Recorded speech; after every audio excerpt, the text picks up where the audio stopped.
My name is Rosalind Fairhaven, and I am 34 years old. And the Sunday evening my mother stood up from her chair and pointed across the pot roast at me. I had already been ready to leave for 9 days. She didn't know that. Nobody at that table knew that. That's the thing about preparing consequences quietly.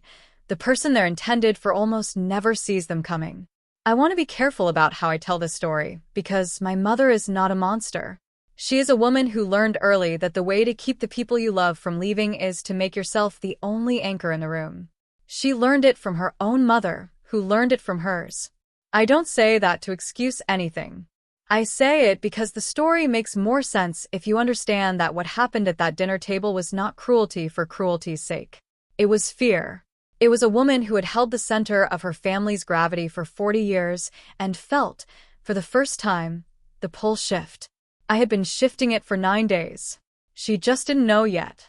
I grew up in a gray-painted two-story house on Callaway Street in Greenfield, Ohio. My mother, Diane Fairhaven, had 4 children: my older brother Seth, me, my younger sister Carrie, and my youngest brother Paul. Of the 4 of us, I was the one who stayed. Seth moved to Phoenix in 2009 and calls on birthdays if he remembers. Carrie married a man named Doug and lives 40 minutes away, but treats 40 minutes like 4 states. Paul is 28 and still rents a room from a college friend, and I genuinely do not know what he does on weekdays. I stayed. Not because I had nowhere to go. I stayed because my father had a series of small strokes in 2014, and my mother didn't drive, and the physical therapy appointments were on Tuesdays and Thursdays, and someone had to take him, and that someone became me the way things always became me. Not by announcement, not by agreement, just by the quiet accumulation of what happens when you are the one who doesn't leave. My father passed in 2018. He left behind a modest savings account, a 1998 Honda Civic that I ended up with because it needed new brake pads and nobody else wanted to deal with it, and a house on Callaway Street that was technically jointly titled in both his and my mother's names, and which had a mortgage that was technically in both their names, and which had, by 2019, a leaking roof, a property tax bill that had gone unpaid for 2 cycles, and a monthly mortgage payment of $1,247. My mother's income was Social Security, $1,043 a month. The math was not complicated. Someone was going to have to cover the gap. That someone became me. Not by announcement. Not by agreement. I was working as a licensed home health aide at the time. I made $19.40 an hour. I picked up as many shifts as I could arrange, and I restructured my life around a number I did not tell anyone. $750 a week. That's what I transferred to my mother's account every Monday morning at 8:02 a.m. I know the exact time because I set the automatic transfer myself on a Sunday night, and it always went through at 8:02. I paid the 2 back cycles of property taxes in April 2019, which came to $4,287.31 out of a savings account I had been building for 18 months. I paid the emergency roof repair in August of that same year, which was $6,844, with money I had meant to use to finally move to a bigger apartment. I did not move to the bigger apartment. I want to be clear about something. I did not pay these things and feel martyred. I paid them and felt like a daughter. I paid them because the house was still my father's house, and I didn't want it sold out from under my mother, and because my mother was 61 years old and frightened, and watching your husband lose 3 years of himself to small strokes tends to do something to your sense of permanence even when the strokes weren't yours. I paid them, and I did not keep a ledger. I did not make a list. I just paid. My friend Petra, who is a surgical scheduler at the hospital and has known me since we were 22, told me once that I had a habit of absorbing costs the way a sponge absorbs water, silently, until I was completely saturated and couldn't hold any more. She said this in the parking lot of a Kroger in October 2023, eating a sandwich out of a paper bag, and I told her she was being dramatic. She chewed her sandwich. She did not agree with me. I should have listened to her about the ledger. The years between my father's death and that November Sunday were not hard in the way people expect when they hear a story like this. They were not dramatic. There were no blowout fights, no ultimatums, no moments where I slammed a door or my mother said something so terrible I had to leave the room. There was just the steady weight of being the one who handled things, The one who took my mother to her own doctor's appointments after my father was gone. The one who called the plumber in 2021 when the basement drain backed up. The one who sat on hold with the county tax office for an hour and 40 minutes in March 2022 to sort out an assessment error. The one who arranged the new furnace motor that same winter for $2,318. The one who was there. I am not saying my siblings are bad people. I am saying they had built lives that created distance, and distance becomes habit, and habit becomes a kind of permission that nobody grants officially, but everyone accepts. Seth was in Phoenix. Carrie had Doug and Doug's opinions about what constituted family obligation. Paul was just young and scattered, and had always been the one nobody expected much from, which is its own kind of injustice, but a different story. I was the one who was there. And being the one who is there is a role that expands to fill whatever space you allow it. The inciting incident, which is what my therapist Dr. Ansel calls it, a term I've borrowed because it's precise, was not actually the dinner in November. The dinner in November was the fifth act of a play that had been running since September. The inciting incident was a Tuesday morning phone call, when my mother mentioned, in the light tone she uses for things she has already decided, that she was thinking of putting Carrie on the mortgage. Not as co-borrower, as owner. She said Carrie had offered to help with some things around the house. She said Carrie was talking about maybe putting in a new kitchen eventually. She said it would make things cleaner, paperwork-wise. She said this the way people say things they've already decided, with the ease of someone presenting a done deal for confirmation, not discussion. I said, "Mom, I've been paying the mortgage." She said, "I know you help, honey. I know you help, honey." I held the phone against my ear and looked out my kitchen window at the parking lot of my apartment complex. The copper kettle on my stove was starting to whistle. I didn't move to take it off. "I've been paying the full amount," I said. "Every month. For 5 years." "I know you send money," she said. "It's been a big help." The kettle was screaming. I turned off the burner. "Mom," I said, "I need you to understand what I mean when I say I've been paying the mortgage. I mean I have been covering the full monthly payment, every month, since 2019. There was a pause. "Well," she said, "I'm sure we can figure out something that works for everyone." That was the Tuesday in September. I said I had to go. I went. That night I sat at my kitchen table with my laptop and a cup of tea I forgot to drink, and I opened a spreadsheet for the first time. Not because I was building a case. I built it because I needed to see the shape of what I had given. The transfers, the taxes, the roof, the plumber, the furnace, the hours. By midnight, I stopped counting the hours because there was no number I could put on those that would have meant anything. But the money had a number. By 12:17 a.m., the number was $87,340. I stared at it for a long time. I thought about the word help. I thought about what it means when 5 years of your life, carefully and quietly given, is received as a category called help. I thought about Carrie's name on the deed. I thought about the new kitchen Carrie was apparently planning in a house she had not paid $1 toward since 2018. Then I called Daniel Kowalski, a property manager I'd worked with 2 years earlier when I helped a client find assisted living arrangements. Daniel handles real estate transfers in the county, among other things. I asked him what it would take to formally amend the property ownership in a way that recognized the contributions already made. He walked me through it. We talked for 40 minutes. He was thorough and patient and did not once say anything was unusual about the situation, which I think was the kindness I needed most right then. I didn't do anything yet. I just needed to know what was possible. October passed. My mother did not mention Carrie and the mortgage again. I went to the second Sunday dinner in October and brought an apple cake and helped with the dishes and drove home at 9 p.m. the way I always did. I watched television for an hour and thought about the spreadsheet I had saved in a folder on my desktop labeled simply October. I went to the first Sunday in November. Same thing. On the second Sunday of November, I sat in the driveway of my apartment complex at 4:47 in the afternoon and did not get out of the car for 22 minutes. I don't know entirely what I was doing in those 22 minutes.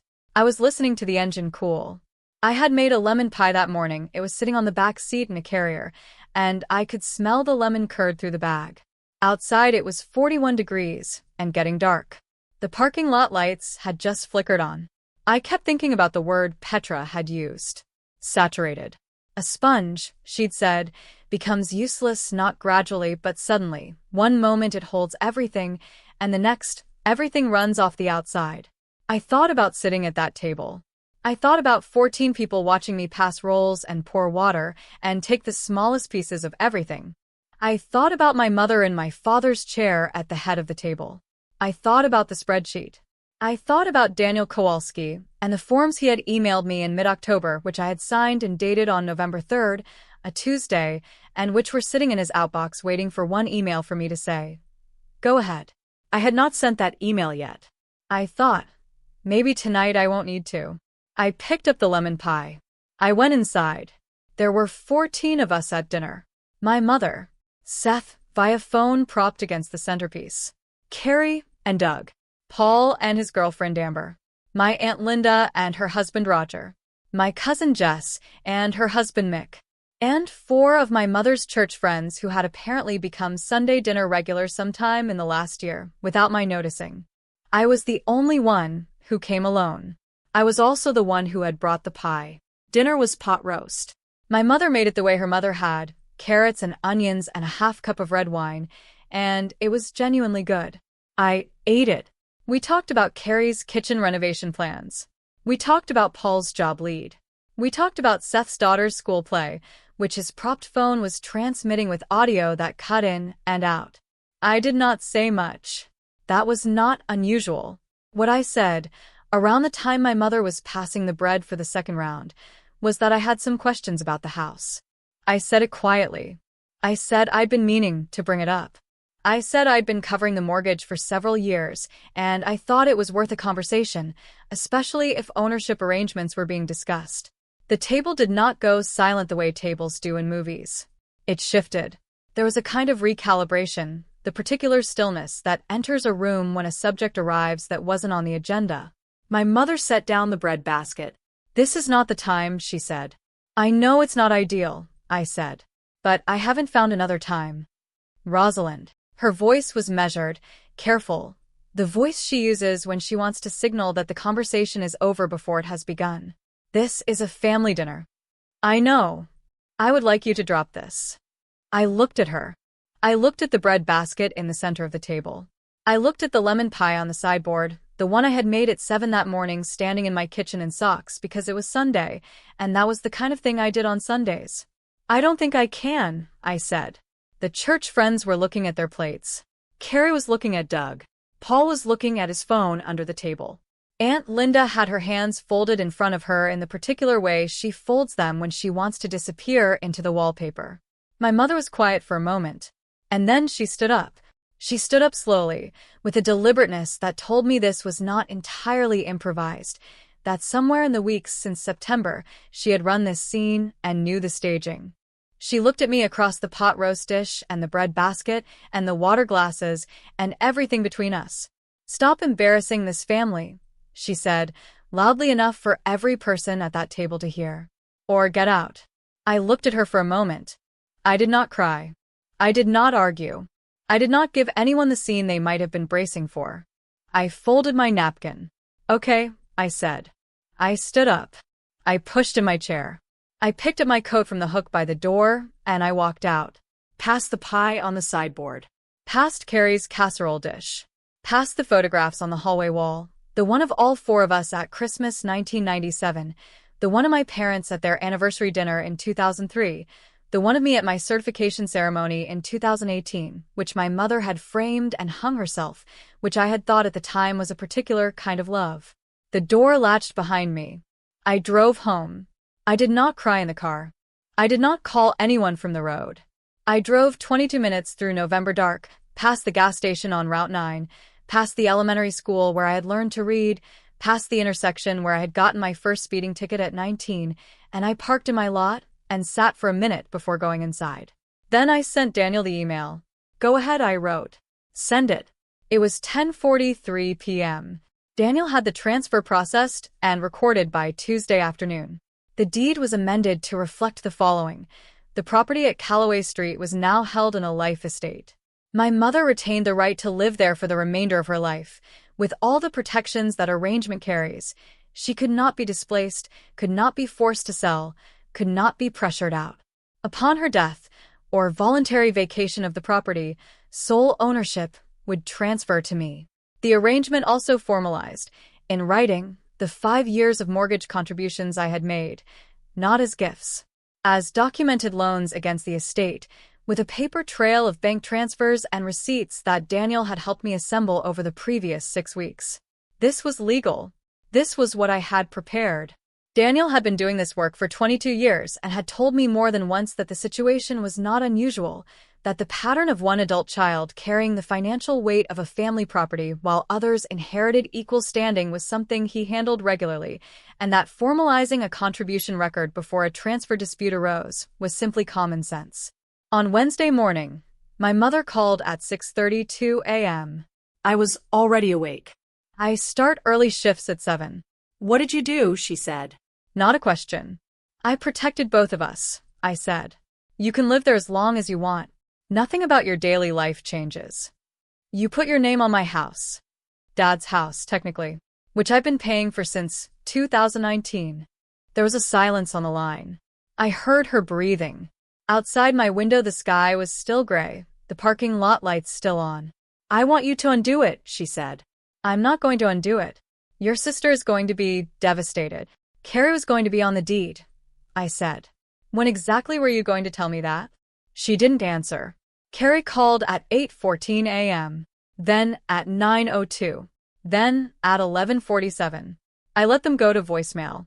Over the following 3 days, there were 31 missed calls from various family members. My mother, Carrie's husband Doug, and one from Aunt Linda that was, based on the voicemail, almost entirely composed of sighing and the phrase, "I just don't understand why it had to come to this." Paul texted me on Thursday afternoon. He said, "I get it. I'm sorry I didn't do more." I read it 4 times. It was not the message I had expected. Petra came over Thursday evening with takeout containers and sat at my kitchen table while I explained everything. She already knew the broad outline. She had been on the phone with me at 9:17 p.m. on Sunday as I was driving home, and had stayed on until I got inside. She knew Daniel's name. She had known about the form since October, when I had told her over coffee that I was looking into my options.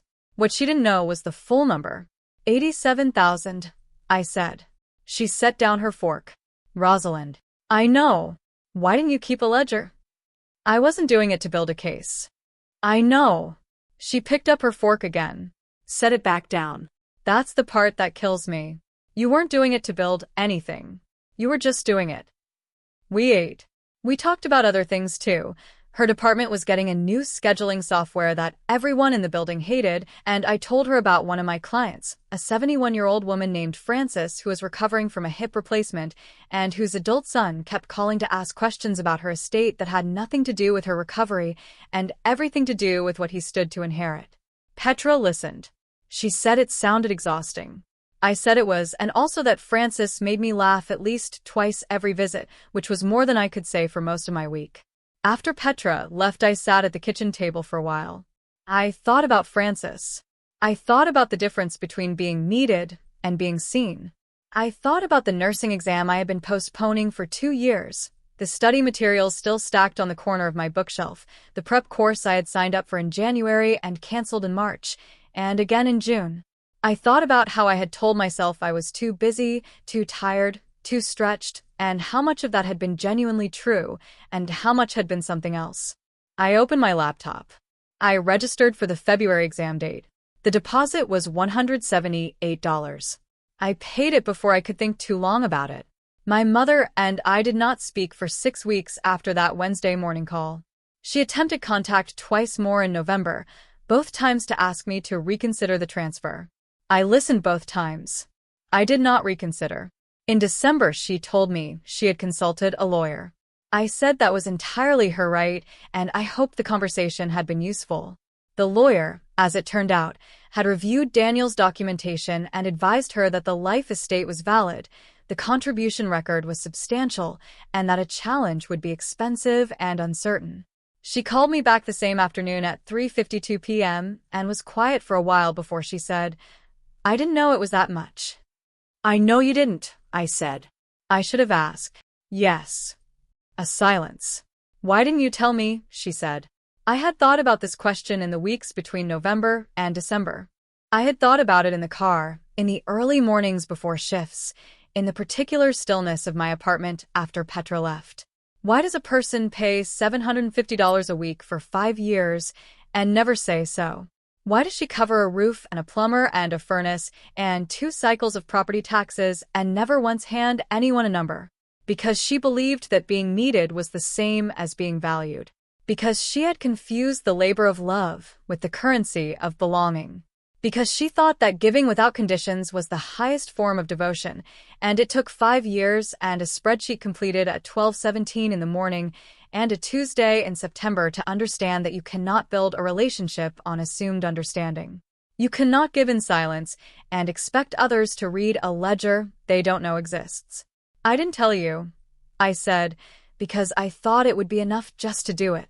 She was quiet for a long time. Come to Christmas, she said. I went to Christmas. It was not the same dinner it had been in years before. It was not supposed to be. My mother and I moved around each other with a new kind of deliberateness, not hostility, but the careful attention of 2 people who had recently learned something true about each other and were still working out what to do with it. Carrie was cool. Doug avoided eye contact.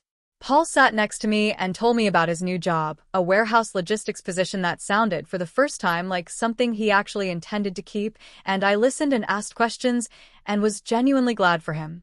I did not bring a pie. It was the first Christmas in 7 years I had arrived without one. Nobody mentioned it. My mother noticed. I could tell she noticed because when I came through the door, she looked at my empty hands and then quickly at something else, and I understood in that moment that the pie had always communicated something she had understood without naming, and its absence communicated something too. Sometimes the thing you carry for 14 years is loudest when you put it down.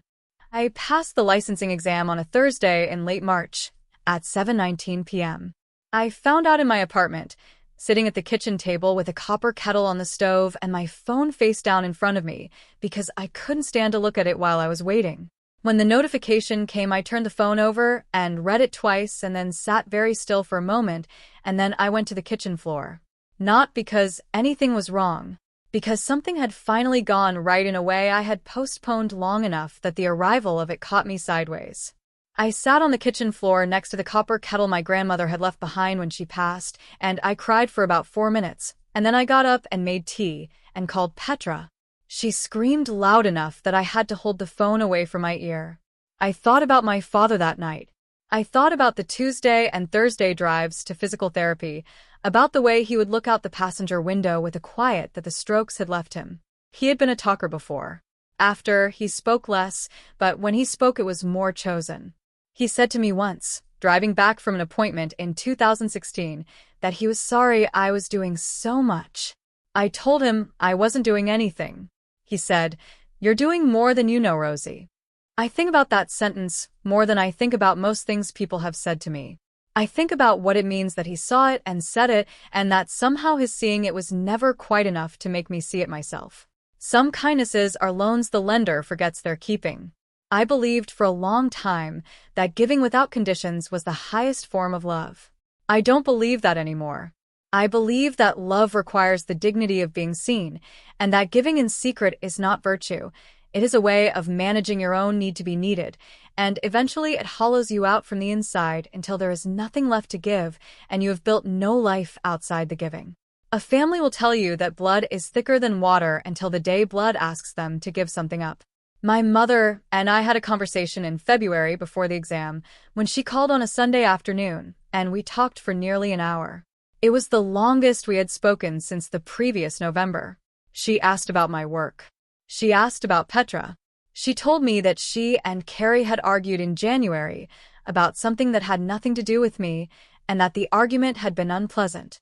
She did not say she had been wrong in September. She did not say she had intended to tell me about Carrie and the deed. She did not use the word sorry once. But she called. And we talked for an hour. And at the end she said, "I hope the exam goes well," and her voice when she said it was genuine. I know the difference between my mother's social voice and her real one. That was her real one. I am not angry at her. That is not a performance.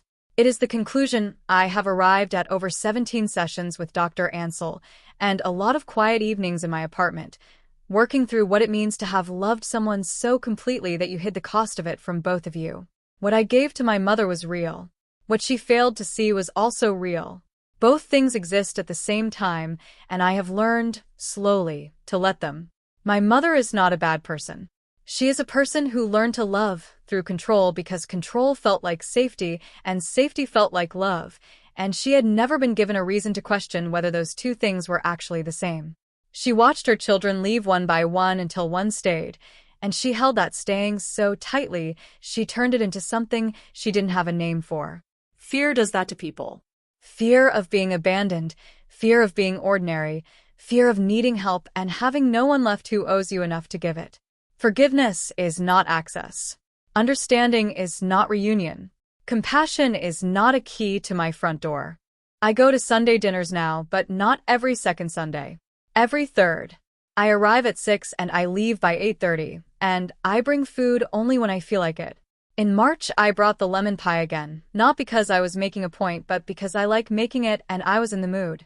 My mother cut 2 pieces after everyone else had gone home and handed me one, and we sat at the kitchen table and did not talk for a while, which was its own kind of conversation. I think I was scared, she said finally, that if I knew how much you were doing, I'd have to change something. And I didn't know what I'd have to change. I looked at my plate. I know, I said. Love that demands you shrink is not love. It is management. Real family does not test whether you can survive without them. I know who I am now in a way I didn't at 25 or 28 or 31 when I was transferring $750 every Monday morning before my shift and calling it just what daughters do. I know the shape of what I am willing to carry and what I am not. I know what my floor is. I know what my ceiling looks like from the inside. Some people only know how to love what they can control. Choosing not to belong to that anymore is not cruelty. It is the beginning of your own life. If you have ever sat at a table and quietly paid for the privilege of staying, if you have ever been the one who stayed, who carried, who transferred money and repaired things and arranged things and never once handed anyone a number, I want to ask you one question. Not about them, about you.